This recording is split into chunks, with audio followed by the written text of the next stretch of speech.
Friends, today எபிசோட்ல வேலன் வந்து சக்தி கிட்ட சொல்றாங்க, எங்க அப்பா பொய்ன்னு சொன்னதை வந்து நம்ம ஏன் உண்மையாக்க கூடாது, நீயும் நானும் பொசிஷன் பொண்டாட்டியா தான் இந்த ரூமை விட்டு போவோம் அப்படின்னு சொல்றாங்க. சக்தி வந்து டென்ஷன் ஆறாங்க, உனக்கு வேற வேலையே இல்லையா, எப்ப பார்த்தாலும் இதே தான் சொல்லிட்டு இருப்பியா நீனு அப்படின்னு சொல்லிட்டு திட்டுறாங்க.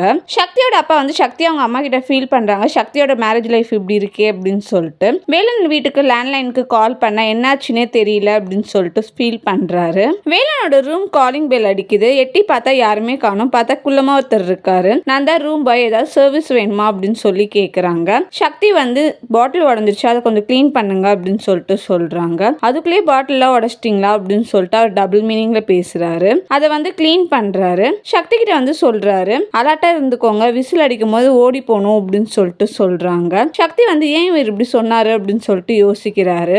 சக்தி வந்து பசிக்குதுன்னு சொல்லிட்டு தண்ணி குடிக்கிறாங்க. சரி நான் போய் ஏதாவது வாங்கிட்டு வரேன் அப்படின்னு சொல்லிட்டு வேலன் போறாரு. சரி நான் அதுக்குள்ள குளிக்கிறேன் அப்படின்னு சொல்லிட்டு சக்தி வராங்க. ஷவர் ஆன் பண்றாங்க, டேப் வந்து ஓபன் ஆயிடுது. வேலா இங்க வா அப்படின்னு சொல்லி கூப்பிடுறாங்க. வேலனும் வராரு. புடி அப்படின்னு சொல்லிட்டு சொல்றாங்க. வேலன் வந்து சக்தியை பிடிக்கிறாங்க. என்ன இல்ல கொழாய அப்படின்னு சொல்லிட்டு சொல்றாங்க. சக்திக்கும் வேலனுக்கும் ரொமான்ஸ் ஆயிடுது. தேங்க்யூ.